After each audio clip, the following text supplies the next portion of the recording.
Kenapa Nabi bilang begini? Andai saja boleh manusia sujud kepada sesamanya manusia, maka istri sewajibkan sujud depan suaminya. Dengar baik-baik, bukan Nas'at Latif bilang, Bu. Nabi, andai saja boleh manusia sujud kepada sesamanya manusia, maka kalian istri sewajibkan cium kakinya itu suaminya. Kenapa? Karena ibu harus tahu, dosa ibu kami para suami yang tanggung. Beda kami laki-laki dengan ibu. Ibu bikin dosa, ibu tidak puasa, ibu tidak sholat. Meskipun suaminya ulama, suaminya penceramah, suaminya Senin Kamis puasanya, tahajud tiap malam, suaminya hafal Quran, tapi istrinya tidak baik agamanya. Kata Allah, ku ampusakum wa akhlikum narani. Kau suami, pimpin itu istrimu masuk neraka. Beda ibu-ibu, ditanggung oleh kami laki-laki. Suaminya tukang judi, suaminya pengedar narkoba, suaminya perselingkuh, suaminya pemakan haram, tapi istrinya istrinya baik, rajin sholat, taat sama suaminya, perintah suaminya diikuti. Meskipun suaminya bajingan, tidak ada urusan. Suami masuk neraka. Nabi jelaskan kepada ibu, Bu, lihat ini, kata Nabi kalau bahasa kita, Bu, lihat ini 7 pintu surga, tadkhulul jannati bisalam. Silahkan ibu pilih mana pintu surga yang ibu mau masuki. Itu enaknya jadi perempuan, ditanggung dosanya sama laki-laki. Beda kami laki-laki, ibu tidak tanggung dosa kami. Maka ibu-ibu, yang pertama tujuan suami itu bukan cari nafkah.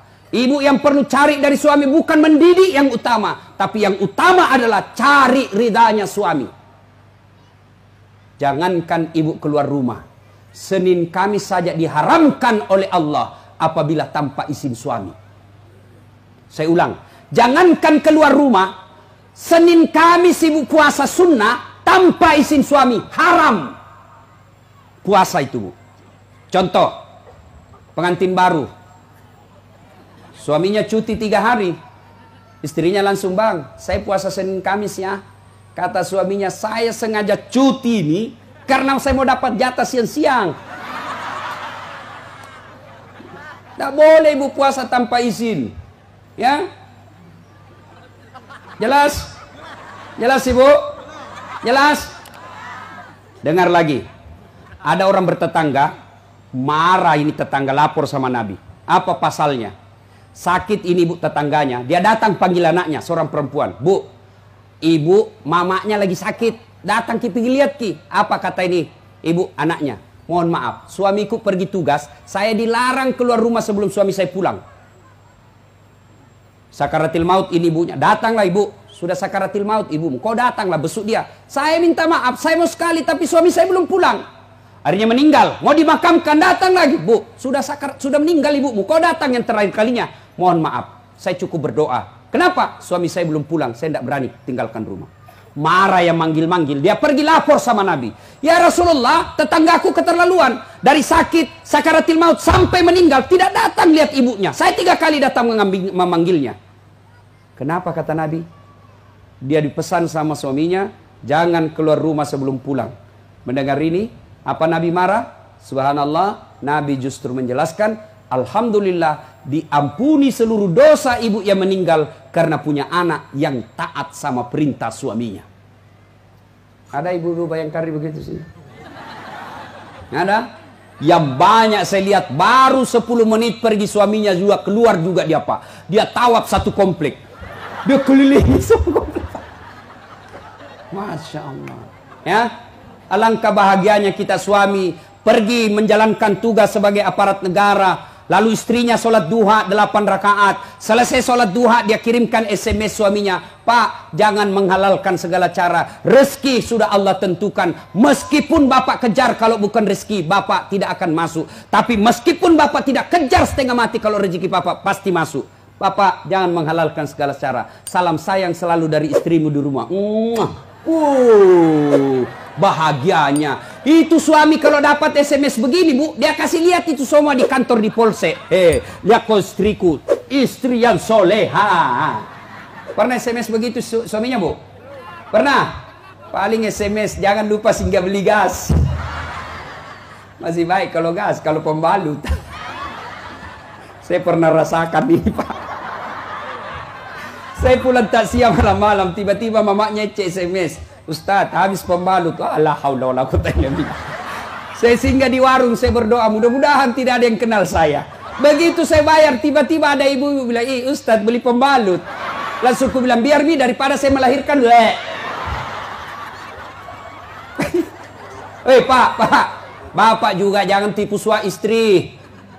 Pak, jangan pernah nipu istri. Alasan rapat, ternyata pergi merapat.